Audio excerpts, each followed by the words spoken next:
Hello friends. Pre BEd और pre DElEd के लिए आज हम लोग रीजनिंग स्टार्ट करेंगे। आपका एग्जाम है 22 मई के दिन। तो चलिए कोशिश करेंगे कि पूरा टॉपिक रीजनिंग का हम कवर करने का प्रयास करेंगे। चलिए स्टार्ट करेंगे। ये प्री बीएड 2022 का प्रश्न है। आज हम लोग कैलेंडर का ही क्वेश्चन को देखेंगे, कैलेंडर से रिलेटेड। पहले तो 2-3 क्वेश्चन कैलेंडर का कर लेते हैं, ठीक है। चलिए, सुमन को याद है कि उसकी सहेली मीना की जन्मदिन की तारीख 10 से 15 फरवरी के बीच पड़ती है। अब इस क्वेश्चन को ट्रिक से भी एक बार सीखेंगे। पहले एक बार हम लोग लॉन्ग कट से देख लेते हैं, फिर ट्रिक क्या कहता है। इस तरह के क्वेश्चन व्यापम में पूछा जाएगा, राइट। सो देखिए, इसमें दो लोग हैं, एक है मीना और एक है सुमन। तो सुमन को याद है कि उसकी सहेली मीना, तो सुमन के अनुसार, पहले तो सुमन के अनुसार यहां पर लिख लेते हैं। सुमन को क्या याद है कि मीना का जन्मदिन 10 से 15 फरवरी के बीच में है। 10 से 15 फरवरी के बीच में है, ना ही 10 है ना 10 से पहले, ना ही 15 और ना 15 के बाद। तो मतलब उसका बर्थडे कौन कौन सी तारीख को हो सकता है? या तो 11 हो सकता है, या 12 हो सकता है, या 13 हो सकता है। ये क्वेश्चन कैसे 1 मिनट, 1 मिनट बहुत ज्यादा है, 10 सेकंड 15 सेकंड में कैसे करोगे मैं ये बताऊंगा अभी, ठीक है। एंड तक देखना, आपको क्लियर हो जाएगा कि ये क्वेश्चन, इस तरह क्वेश्चन अगर रिपीट हुआ, मान लो ये प्रीवियड का ही क्वेश्चन है 2022 का, अगर इस तरह क्वेश्चन रिपीट हुआ तो आप लोग कैसे इस प्रश्न को 10 सेकंड या उससे भी कम में सॉल्व कर लोगे। चलिए देखिए, पहले सुमन के अकॉर्डिंग चले। सुमन कहती है कि उसकी दोस्त जो है मीना, उसका जन्मदिन 10 के बाद है या 15 के पहले है ना। ठीक, तो इसको 15 के पहले यहां लगा देते हैं। देखिएगा, 10 से बाद और 15 के पहले मतलब उसका बर्थडे या तो 11 होगा, या 12 होगा, या 13 होगा, और या 14 होगा। इन्हीं में से कोई एक होगा, ठीक। या 11, 12, 13, 14 इनमें से कोई है। अब एक और है, जबकि शीला के अनुसार, ये किसके अनुसार था? सुमन के अनुसार है। शीला के अनुसार अगर आप देखोगे, शीला के अनुसार उसका जो बर्थडे है वो 13 के बाद और 17 के पहले है।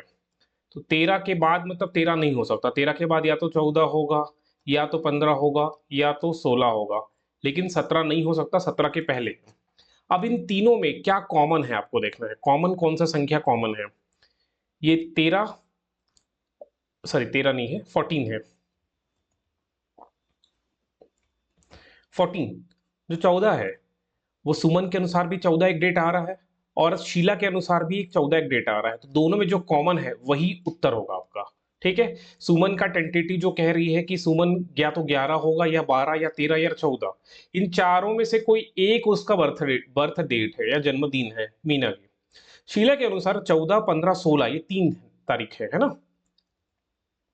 तो ये दोनों में जो कॉमन है, 14 14 दोनों में कॉमन आ रहा है, तो वही इसका आंसर होता है। अब इस क्वेश्चन को कैसे ट्रिक से करोगे मैं आपको बताऊंगा। तो इसका आंसर तो 14 फेब हो गया।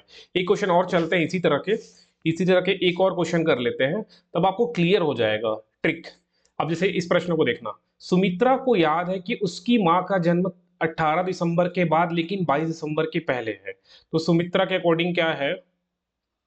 सुमित्रा कहती है कि बर्थडे 18 के बाद है, मतलब 18 नहीं है। 18 के बाद क्या क्या हो सकता है? 19 हो सकता है, 20 हो सकता है, 21 हो सकता है, 22 हो सकता है, लेकिन 22 दिसंबर से पहले है ना।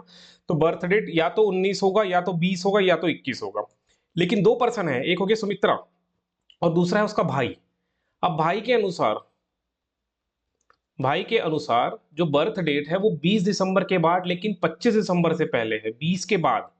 तो 20 के बाद आप लिखोगे 21, 22, 23, 24 और 25 के पहले, ये बर्थ रेट हो गया, ठीक।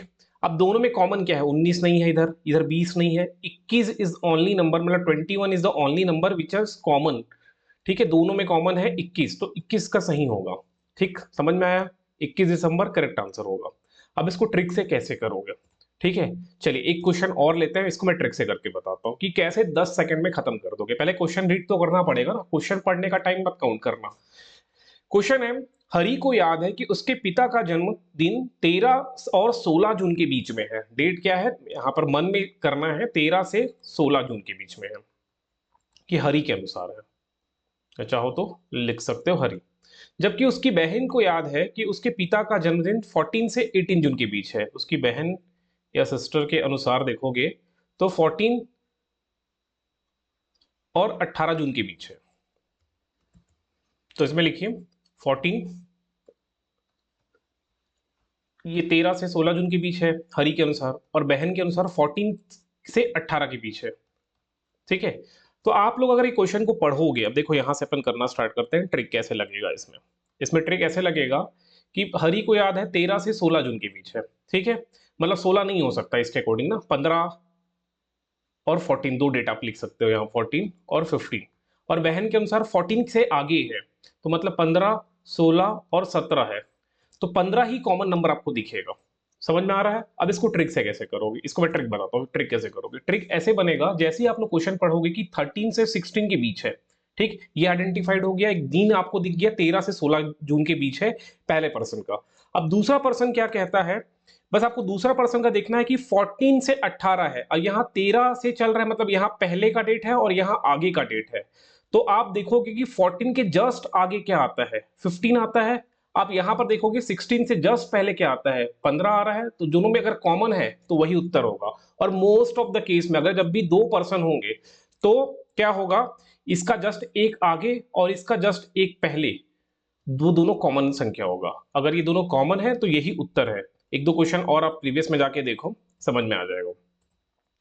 जैसे कि ये प्रश्न था कि सुमित्रा को याद है कि 18 से 22 दिसंबर के पहले है, ठीक, और इसमें क्या है 20 से 25 के पहले। अब दोनों दो पर्सन हो गए, ये पर्सन एक और ये पर्सन दो, दो पर्सन हो गए। आप देखो 22 के जस्ट पहले क्या आता है, 21 आता है, और 20 से 25 लिखा है, तो 20 के जस्ट बाद क्या आता है, 21 आता है, तो 21 आंसर है। ठीक, जनरली 99% केस में यही होगा, यही होगा अगर दो पर्सन है, एक सुमित्रा है और इसका भाई है। एक और इसके पहले वाला क्वेश्चन भी करके देखो, इसके पहले क्वेश्चन भी करके देखो। सुमन को याद है कि उसकी सहेली का जो बर्थ डेट है वो 10 से 15 के बीच है, ठीक है, तो 15 के पहले क्या है, 14 है। और जो दूसरा स्टेटमेंट है, दूसरा स्टेटमेंट है 13 से 17 वाला, यहां पर थोड़ा लिख देता हूं तो क्लियर होगा। पहला स्टेटमेंट बोलता है 10 से 15 है, और दूसरा जो पर्सन है वो कह रहा है कि 13 से 17 है। तो 15 के जस्ट पहले क्या होता है, 14, 13 के जस्ट बाद क्या होता है, 14, तो 14 14 कॉमन है, तो वही आंसर है। आई थिंक आपको इसी समझ में आ गया हो। ठीक, कैसे ट्रिक से करेंगे, अगर ट्रिक भी नहीं समझ में आया हो तो 30 सेकंड 40 सेकंड लेके लॉन्ग कट भी आप कर सकते हो। ठीक है, तो ये हो गए कुछ कैलेंडर वाले क्वेश्चंस। ठीक है, अब आगे देखते हैं। अब ये अरिथमेटिक से बोलते हैं अपन, नंबर सिस्टम से क्वेश्चन है। ये क्वेश्चन भी प्री बीएड में आया हुआ है। ठीक, ये क्वेश्चन प्री बीएड 2022 का ही है, ये 2022 से क्वेश्चन है। अब देखो ये क्वेश्चन क्या कह रहा है, 1 से 45 तक की 3 से विभाजित होने वाली विषम संख्याओं को आरोही क्रम, आरोही मतलब बढ़ते क्रम, असेंडिंग ऑर्डर में अगर अरेंज करते हैं तो छठवें क्रम पर आने वाली संख्या कौन सी होगी। तो 1 से 45 तक जो 3 से विभाजित हो, पहले तो दो मार्क है यहाँ पर, पहले दो मार्क कर लीजिए। एक 3 से विभाजित होने वाली संख्या, और दूसरी वो संख्या होनी चाहिए विषम, मतलब ऐसी संख्या जो 3 से विभाजित भी हो और विषम भी हो। तो मेनली 3 का पहाड़ा आप लिखोगे तो एक 3 दूनी 6, तिया 9, 3 चौक 12, 3 पंचे 15, ऐसे आना चालू होगा, 3 छक्का 18, ऐसे आ रहा है। लेकिन ये अब सम संख्या है, ये सम संख्या है, ये सम संख्या, तो सम आपको नहीं चाहिए, आप सम हटाओगे क्योंकि उसमें बोल दिया कि विषम होना चाहिए। तो क्या क्या हो जाएगा, 3, 3 के बाद 6 आएगा, और 6 के बाद 9, तो अगला संख्या 9, 9 के बाद क्या आएगा, 3 दूनी 6, 3 3 9, 3 चौक 12 आएगा, 3 पंचे 15, आपको 15 लिखना है। मतलब ये जो 6 वाला और यहाँ 12 आया है 3 का पहाड़ा में, वो आपको हटाते चलना है। ठीक है, तो इनको नहीं लिखोगे आप, तो जस्ट आप देखोगे डिफरेंस कितने का हो रहा है, 3 और 9 के बीच 6 का डिफरेंस है, 9 और 15 के बीच फिर से 6 का डिफरेंस है, तो 15 में फिर आप 6 जोड़ो तो अगला संख्या मिलेगा। तो 15 में 6 जोड़ोगे तो 21 आएगा, 21 में फिर 6 जोड़ो तो अगला संख्या मिलेगा, 21 में 6 जोड़ोगे तो 27 आएगा। ठीक है, अब 27 में फिर 6 जोड़ो तब आएगा 33। तो यही आपका आंसर हो जाएगा। आपको बोला है छठवें क्रम का, तो पहला, दूसरा, तीसरा, चौथा, पांचवा, छठवा, तो this is the 6th number. Okay, इस सीरीज का 6th नंबर है 33, और यही हमारा आंसर हो जाएगा। ठीक, अगर ये क्वेश्चन समझ में नहीं आया हो तो इसको आप बना सकते हो लॉन्ग कट में भी, but this is the answer. आप एपी भी लगा सकते हो, अरिथमेटिक प्रोग्रेशन, समांतर श्रेणी जिसको बोलते हैं, वो भी लगा के बना सकते हो। बट अगर संख्या बड़ी बड़ी होती, जैसे 1 से 45 जगह यहाँ पर 4000 और 3000 होता, तब हम लोग लगाते एपी। बड़ी एपी लगाने की जरूरत नहीं, नॉर्मली 3 का पहाड़ा पढ़ने से काम चल जा रहा है। है ना। तो ये बन जाएगा, आसानी से था क्वेश्चन, ज्यादा टफ नहीं है। अगर नहीं समझ में आया तो कमेंट करना। सबसे छोटी प्राकृत संख्या जो 26, 20, 40, 13 से विभाज्य है, इनमें से कौन सी क्वेश्चन, ये क्वेश्चन पूछा जा रहा है, आपको बताना है कि इन चारों ऑप्शन में से, इन चारों ऑप्शन में से वो सबसे छोटी संख्या कौन है जो इन चारों से डिवाइड होगा। मतलब इनमें से कौन सा वो संख्या है जो 26 से भी भाग हो जाए, 20 से भी भाग हो जाए, 40 से भी भाग हो जाए और 13 से भी भाग हो जाए। यही क्वेश्चन है, और इसको मोस्ट इंपॉर्टेंट क्वेश्चन आप कर लेना एग्जाम में। इस तरह के क्वेश्चन व्यापम में स्पेशली मुझे दिखाई दिया है, ठीक। सो इसको ध्यान से देखना। कुछ नहीं करना आपको, एक ऐसा क्वेश्चन एक्स निकालना है, आंसर है विच इज आंसर होगा, एक्स की फाइंड करना है जो 26 से भाग होगा, 20 से भाग होगा, 40 से भाग होगा और 13 से भाग होगा। आपको एक्स फाइंड करना है, इनमें से कौन वो एक्स है, ठीक। सिंपल सा रूल है, आपको इन चारों संख्या का निकालना है एलसीएम, लघुत्तम समापवर्त, एलसीएम निकालना है। तो पहला पहला 26 है, 26 का एलसीएम निकालोगे तो 2 इंटू 26 होगा। सो 2 इंटू 13 दूनी 26 होता है। 20 को फैक्टराइज करोगे, 20 को तोड़ो तो क्या होगा, 2 गुड़ा 2 गुड़ा 5, 5 दूनी 10, 10 दूनी 20। 40 को ब्रेक करोगे तो एक दो और बढ़ जाएगा, 2 गुड़ा 2 गुड़ा 2 गुड़ा 5। अब 13 है, 13 तो खुद प्राइम नंबर है तो 13 ही रहेगा। अब आपको एलसीएम निकालना है, तो एलसीएम निकालने के लिए क्या करना पड़ेगा, 13 कितने बार है, एक बार है, यहाँ एक बार भी नहीं है, यहाँ भी एक बार नहीं है और यहाँ केवल एक बार है। तो एलसीएम में 13 एक बार लिखा आएगा। दो कितने बार है, यहाँ एक बार है, यहाँ दो दो बार है, यहाँ दो तीन बार है, यहाँ एक बार भी नहीं, जो मैक्सिमम है वो लिखाता है, तो 2 3 बार लिखाएगा।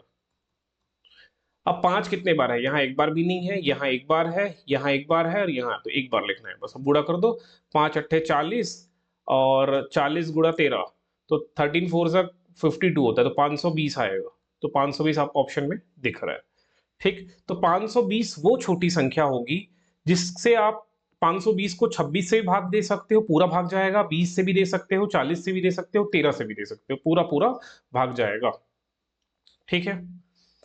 चलिए आगे बढ़ते हैं। अगला प्रश्न देखो, निम्नलिखित में से कौन सी संख्या 4 और 9 दोनों से भाग जाता है, ठीक। 4 से भी भाग जाए और 9 से भी भाग जाए, तो आपको वो संख्या वो क्या करना है, बता रहा है। तो देखो 4 का नियम क्या होता है, वो संख्या जो 4 से भाग जाएगा, इसके लिए आपको क्या करना है, लास्ट के 2 डिजिट को देखना है। ये लास्ट के 2 डिजिट को देखना है, लास्ट के 2 डिजिट, लास्ट के 2 डिजिट, लास्ट के 2 डिजिट। लास्ट के 2 डिजिट में 4 से भाग गया तो मतलब वो संख्या क्या हो जाएगा, 4 से भाग हो जाएगा, पूरा संख्या 4 से भाग हो जाएगा। जैसे 45, पहला पहला नंबर क्या है, 4512 दिख रहा है आपको, ऑप्शन ए। ऑप्शन ए का लास्ट का 2 डिजिट क्या है, 12। क्या 12 4 से कंप्लीट भाग होता है, अगर होता है, कितने 3 बार में होता है तो भाग हो जा रहा है, तो इसका मतलब है कि ये 4512 भी 4 से कंप्लीट भाग हो जाएगा। यही डिविजिबिलिटी रूल है फॉर 4, ठीक है। 4 के लिए विभाज्य का नियम यही है कि अंतिम का दो संख्या, अंतिम का दो संख्या अगर 4 से कंप्लीट भाग चले गया, तब के केस में आपका जो कंप्लीट नंबर है वो भी 4 से क्या हो जाएगा, डिवाइड हो जाएगा, ठीक है। तो चलिए ये तो हो जा रहा है, मतलब ए जो है 4 से भाग हो रहा है, ठीक। अब 9 का क्या नियम था, 9 का नियम था डिजिट सम, जैसे ये 4512 है, इसका सबको जोड़ो, 4 धन 5 धन 1 धन 2, इसको जोड़ने के बाद ऐसा संख्या आए जो 9 से भाग हो जाए, तो ये संख्या कंप्लीटली 9 से डिवाइड हो जाएगा। तो जोड़ो, 4 5 9, 9 1 10, 10 2 12, 12 आ रहा है, और 12 जो है 4 से भाग नहीं हो रहा है, सॉरी 9 से भाग नहीं हो रहा है, इसलिए ये जो संख्या है 9 से भाग नहीं होगा। मतलब ये संख्या 4 से भागित हो रहा है बट 9 से भाग नहीं जा रहा है। तो आपको ऐसा संख्या ढूंढना है जो 4 से भी भाग जाए और 9 से भी भाग जाए, मतलब ऑप्शन ए करेक्ट आंसर नहीं है, ठीक। सिमिलरली ए नहीं है, अब बी को देखते हैं। बी का लास्ट का 2 डिजिट 41 है, 41 को आप 4 से भाग करोगे तो नहीं जाने वाला, तो बी भी नहीं होने वाला। ऑप्शन सी देखो, लास्ट का 2 डिजिट 45 है, 45 को 4 से भाग करके देखो नहीं जाएगा, तो ऑप्शन सी भी नहीं होगा, ए भी नहीं है, बी भी नहीं है, सी भी नहीं है, तो सीधे सीधे डी आंसर मार देना एग्जाम में, ठीक है। चेक भी नहीं करना है कि आंसर आ रहा है कि नहीं आ रहा है। लेकिन अब हम लोग यहाँ पर एग्जाम में नहीं बैठे तो हम लोग चेक करके देखेंगे। तो इसके लास्ट का 2 डिजिट क्या है, 28 है, 28 को 4 से भाग करोगे तो 7 अट्ठे है ना, 7 भाग में कट जाएगा, 7 चौक 28 होता है, ठीक है, 4 बार में कट गया, तो ये 4 से भाग हो जाएगा, ये संख्या 4 से भाग हो जाएगा। अब हम लोग डिजिट सम करके देखते हैं, 1 7 2 धन 8, 7 1 8 हो गया, 8 8 16 और 16 और 2 18, 18 आ रहा है, 18 9 के पहाड़े में आता है, तो ये संख्या 9 से भी भाग हो रहा है, ठीक है। वैसे तो एलिमिनेशन से हम लोग लगा ही लिए थे कि D is the only correct answer, okay, D is the answer, but चलिए इससे भी लगा लिए। समझ में आ गया ना कैसे चेक किया हमने इसका आंसर, ठीक। तो ये आज का हमारा कंप्लीट जो क्लास था, ठीक है, और इसके बाद भी और भी हम क्वेश्चंस करेंगे। वीडियो अच्छा लगा हो तो लाइक कर देना, नहीं समझ में आएगा तो कमेंट कर देना, ठीक है।